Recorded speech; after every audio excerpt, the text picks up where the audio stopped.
Bismillahirrahmanirrahim. Assalamualaikum warahmatullahi wabarakatuh. Salam konstitusi.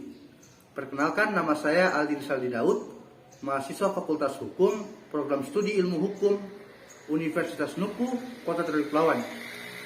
Oke, jadi pada kesempatan yang berbahagia kali ini, saya ingin menjelaskan, ingin memaparkan atau ingin mempresentasikan materi hukum konstitusi, yang dimana pada materi kali ini itu atau mata kuliah kali ini dipegang atau di dosen pengampunya ialah Muhammad Fajri Marsauli, sarjana hukum, magister hukum. Oke, jadi selanjutnya ingin saya sampaikan atau ingin saya beritahukan kepada teman-teman sekalian, para penonton sekalian, bahwasanya materi kita pada kesempatan kali ini ialah konstitusi di Indonesia. Dua pembahasan materi, yang pertama ialah konstitusi dan yang kedua konstitusionalisme. Nah, konstitusi itu sendiri juga terdiri atas 3 pembahasan atau sub pembahasan, yakni yang pertama ialah pengertian dan nilai, yang kedua adalah karakter dan tujuan, yang ketiga adalah perubahan dan perkembangan. Nah, yang kedua yakni konstitusionalisme itu sendiri, sub pembahasan yang pertama ialah pengertian dan konsep, yang kedua ialah prinsip dan penyelenggaraan negara, yang ketiga adalah demokrasi dan nomokrasi. Pengertian konstitusi. Nah, pengertian konstitusi itu sendiri secara terminologi atau secara asal-usul kata, konstitusi berasal dari bahasa Latin yakni constitutio, berkaitan dengan jus, hukum atau prinsip. Jadi begini teman-teman, bahasa Latinnya yakni constitutio atau hukum, dan jus yakni prinsip. Nah, kemudian juga dalam bahasa Belanda constitutue, dan konstitusi dalam bahasa Jerman Verfassung atau Grundgesetz atau undang-undang dasar. Kemudian dalam bahasa Prancis yakni droit constitutionnel. Nah, yang ketiga, yang selanjutnya ialah dalam bahasa Inggris konstitusi adalah constitution. Oke. Atau dalam Oxford Dictionary of Law atau kamus hukum Oxford ialah the rules and practice that determine the composition and function of the organs of the central and local government in a state and regulate the relationship between individual and the states. Atau dalam bahasa kamus besar bahasa Indonesia ialah segala ketentuan atau aturan terkait. Tujuan konstitusi. Selanjutnya tujuan konstitusi. Dalam konstitusi itu sendiri atau dalam hukum ada tujuan pokok hukum. Nah, tujuan pokok hukum ini ada 3. Yang pertama adalah keadilan atau justice, yang kedua atau keseimbangan atau balances, kepatutan equity dan kewajaran atau proportionality. Nah, yang kedua adalah kepastian atau certainty dalam bahasa Inggrisnya, ketertiban order dan ketentraman. Nah, yang ketiga ialah kemanfaatan atau utility, keberagaman dan kedamaian hidup bersama. Jadi ingin saya sampaikan kepada teman-teman sekalian atau penonton sekalian bahwasanya tujuan pokok hukum itu ada 3. Yang pertama adalah keadilan atau justice, yang kedua adalah kepastian atau certainty, dan yang ketiga adalah kemanfaatan atau utility. Nah, ini adalah sebuah asas yang sangat fundamental atau tujuan paling pokok hukum. Yang pertama menciptakan yang namanya keadilan, yang kedua adalah menciptakan yang namanya kepastian hukum, yang ketiga adalah kemanfaatan hukum itu sendiri, teman-teman. Nah, menurut Profesor Jimli Asidik, tujuan konstitusi yang pertama adalah keadilan, yang kedua ketertiban, dan yang ketiga adalah perwujudan nilai ideal, yakni kebebasan, kesejahteraan, kemakmuran yang dirumuskan oleh pendiri bangsa. Baik, yang selanjutnya nilai konstitusi. Nah, sebelum kita masuk ke apa itu nilai konstitusi, kita harus mendefinisikan apa itu nilai. Nilai adalah hasil atau pelaksanaan norma-norma dalam suatu konstitusi dalam kenyataan praktik. Nah, kemudian menurut Karl Lowenstein ada beberapa aspek penting yang terdapat di dalamnya. Yang pertama, sifatnya idealnya sebagai teori atau Design, dan sifat nyatanya sebagai praktik atau Design. Nah, ini bisa kita lihat bahwasanya dalam nilai itu ada teori, ada praktik, dan kemudian nilai konstitusi yang pertama ialah normatif. Apa itu normatif? Normatif ialah norma konstitusi yang dipahami, diakui, diterima, dan dipatuhi oleh subjek hukum dan berjalan dalam kenyataan. Yang kedua, nilai nominal.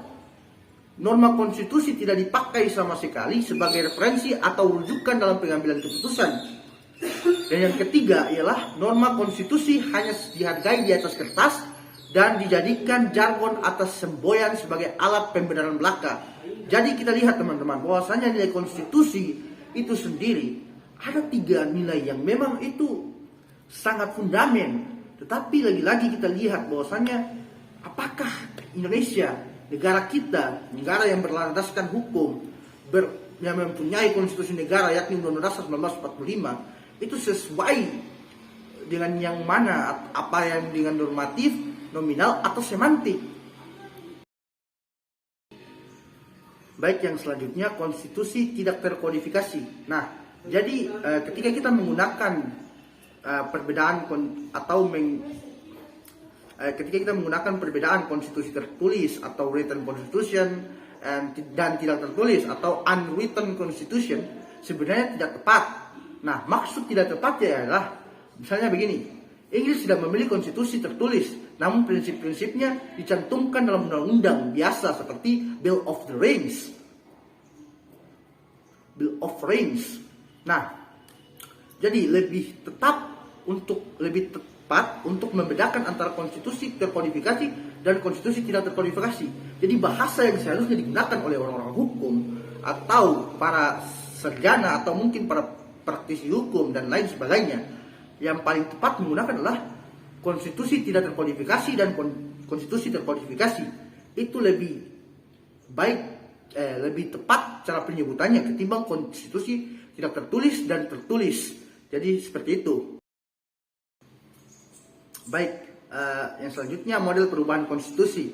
Model perubahan konstitusi yang pertama, menurut C.F. Strong, perubahan undang-undang dasar atau konstitusi yang kaku, rigid oleh yang pertama, lembaga legislatif dengan pembatasan tertentu. Yang kedua, rakyat secara langsung melalui referendum.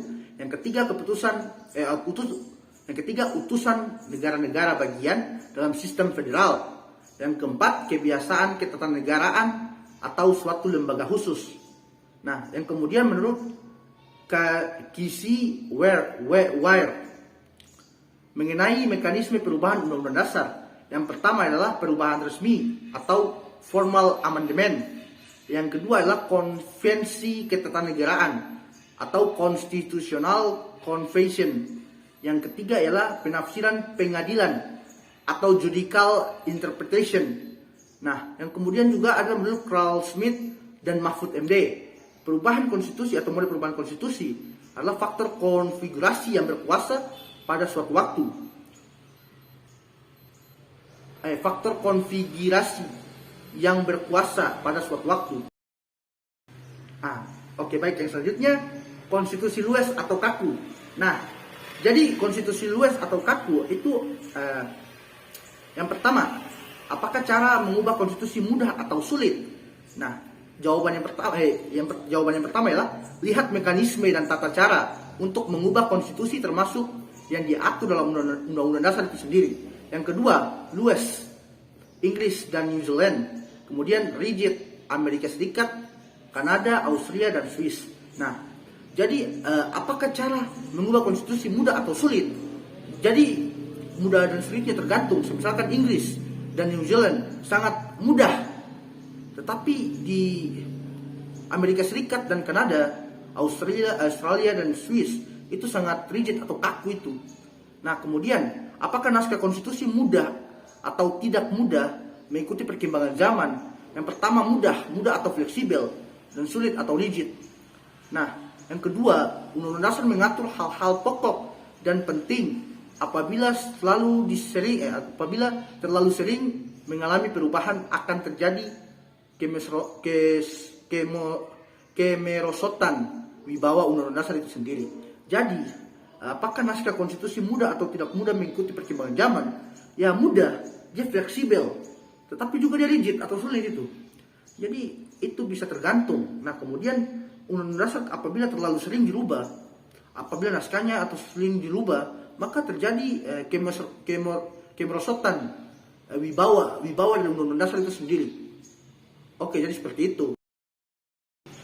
Baik, yang selanjutnya perubahan Undang-Undang Dasar Negara Republik Indonesia 1945, Pasal 37, Ayat 1. Usul perubahan pasal-pasal Undang-Undang Dasar dapat dan diagendakan dalam sidang Majelis Permusyawaratan Rakyat diajukan oleh sekurangnya sepertiga dari jumlah anggota Majelis Permusyawaratan Rakyat. Yang kedua, setiap perubahan pasal-pasal Undang-Undang Dasar 1945 diajukan secara tertulis dan ditujukan dengan jelas bagian yang diusulkan dan diubah sebagai serta alasannya.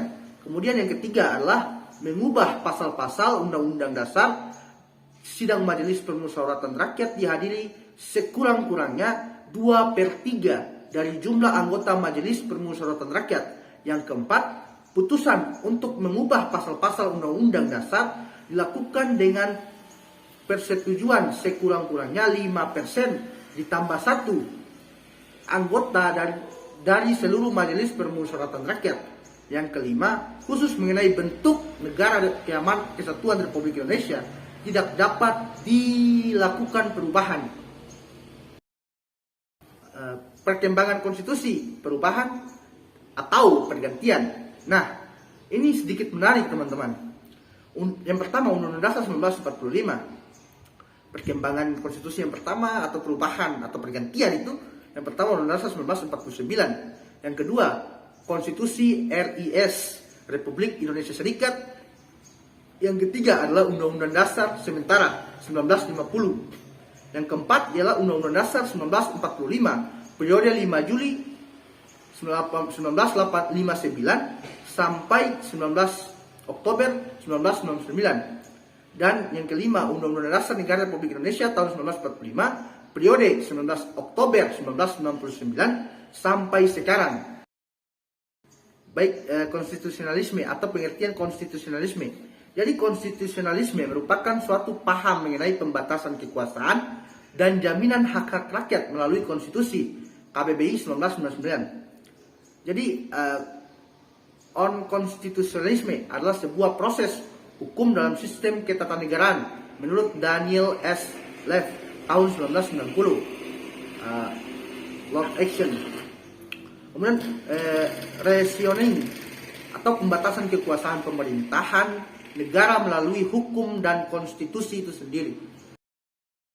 Prinsip penyelenggaraan negara yang pertama ialah prinsip ketuhanan yang Maha Esa.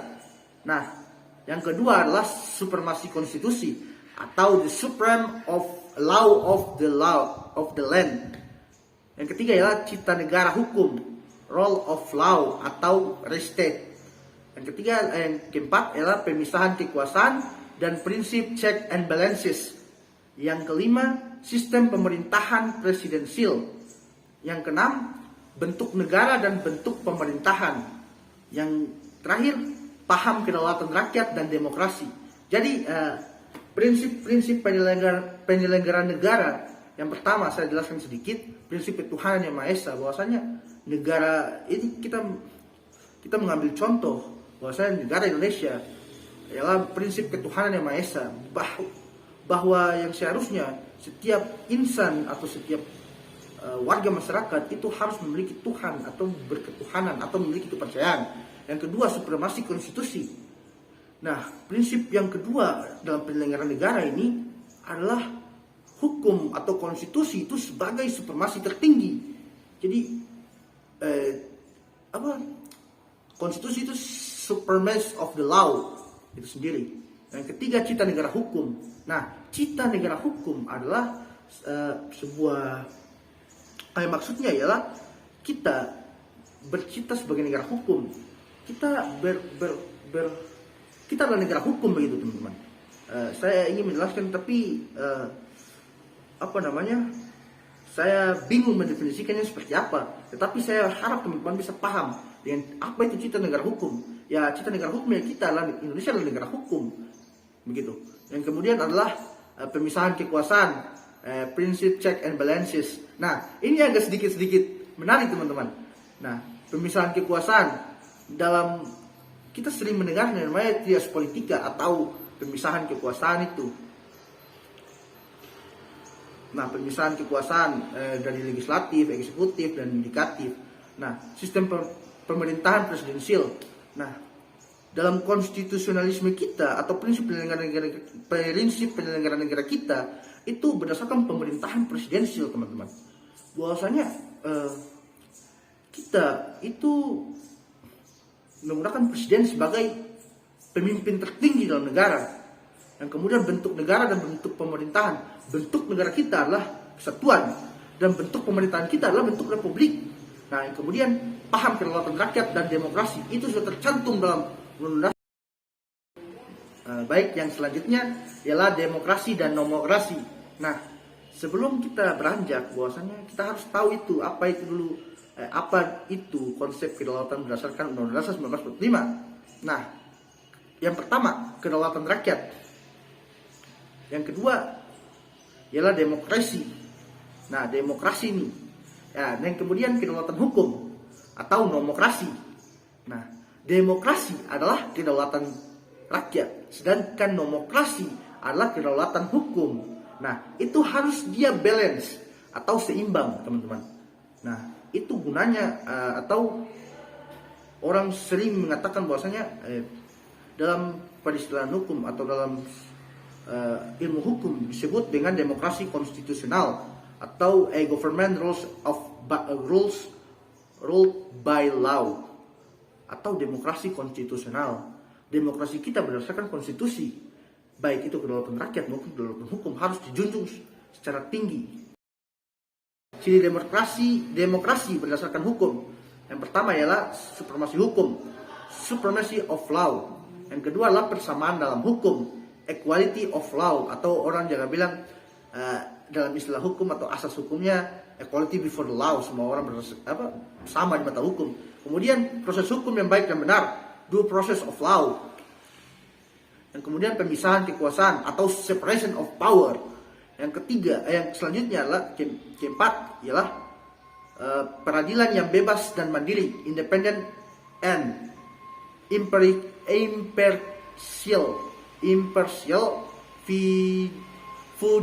fiduciary.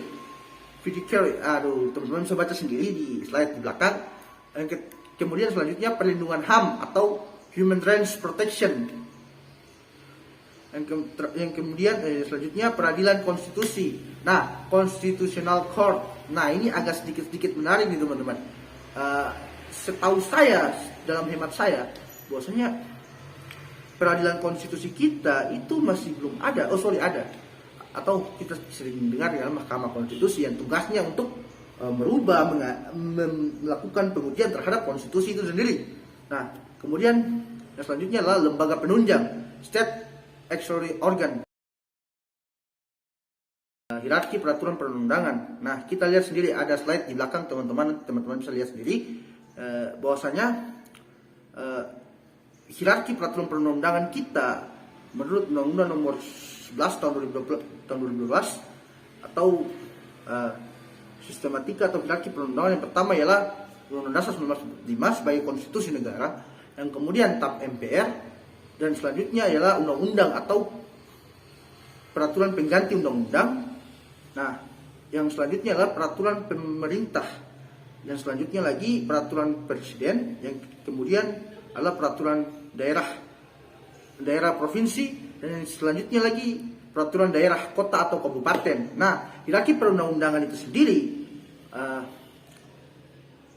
atau pengajuan undang-undang terhadap Undang-Undang Dasar 1945 dilakukan oleh Mahkamah Konstitusi.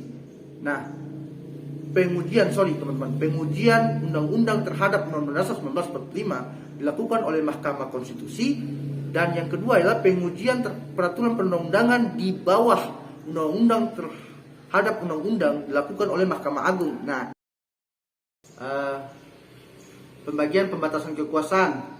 Nah, pembagian atau pembatasan kekuasaan ini pertama kali dirumuskan oleh John Locke. Nah, John Locke atau Second Treatise of Civil Government membagi ada 3 fungsi. Yang pertama fungsi legislatif, yang kedua fungsi eksekutif, yang ketiga fungsi federatif. Nah, kemudian disempurnakan oleh Montesquieu, atau orang semua tahu bahwasanya teori yang paling terkenal dari Montesquieu ialah trias politica atau pembagian kekuasaan tadi. Nah, yang pertama adalah fungsi legislatif menurut Montesquieu, yang kedua fungsi eksekutif, yang ketiga fungsi yudikatif. Nah, kemudian ada kritik terhadap trias politica dari Montesquieu yang menyempurnakan teori dari John Locke itu sendiri. Yang pertama ialah tidak ada satupun negara di dunia yang mencerminkan separation of power murni ala Montesquieu. Jadi tidak ada satupun negara di dunia ini yang memang mencerminkan atau menerapkan separation of power atau pembagian kekuasaan ini secara murni. Ada banyak sekali tambahan-tambahan. Misalkan ada berbagai lembaga-lembaga tinggi negara lain. Misalkan KPK, misalkan lagi KPU, Bawaslu dan lain sebagainya. Itu berkedudukan sama, tapi trias politikanya tuh tidak secara murni begitu. Nah, kemudian adalah penelitian terdapat objek sistem pemisahan kekuasaan negara di Inggris berbeda dengan hasilnya. Nah, penelitian terhadap objek sistem pemisahan kekuasaan negara Inggris nih itu berbanding terbalik dengan penelitian yang dilakukan. Bahwasanya Inggris melakukan yang namanya tadi menerapkan trias politika ala Montesquieu, tetapi lagi-lagi secara dilakukan penelitian terdapat objek yang beda di dalam negara Inggris itu sendiri. Baik, telah sampailah kita pada penghujung materi kita pada kesempatan kali ini. Jadi setelah pembahasan kita yang sebelum-sebelumnya sudah dijelaskan apa itu pengertian konstitusi, nilai, konsep, dan lain sebagainya. Jadi kita sudah masuk pada penghujung materi kita. Jadi ingin saya sampaikan kepada para penonton maupun teman-teman sekalian, yang ingin saya katakan ialah konstitusi merupakan satu landasan atau peraturan paling dasar, paling fundament dalam sebuah negara. Nah, konstitusi ini harus kita junjung tinggi, harus kita agungkan sebagaimana yang dikatakan oleh Prof. Mahfud MD dalam bukunya, yakni hukum haruslah determinan atas politik, bukan sebaliknya. Dan beliau menganalogikannya bagaikan hukum layaknya sebuah rel kereta api dan politik adalah kereta api itu sendiri. Dan hukum harus bisa mengontrol atau bisa mengarahkan politik sebagaimana ketentuan-ketentuan yang ada, bukan sebaliknya, politik yang mengontrol hukum. Ini adalah sebuah fenomena hukum yang sangat kita jumpai, yang sangat miris kita jumpai di kehidupan kita sehari-hari, baik dalam kehidupan bernegara maupun berbangsa. Jadi tegakkanlah hukum setinggi-tinggi mungkin. Akhir kata, fiat justitiarum celum. Yakin saya sampai. Salam konstitusi.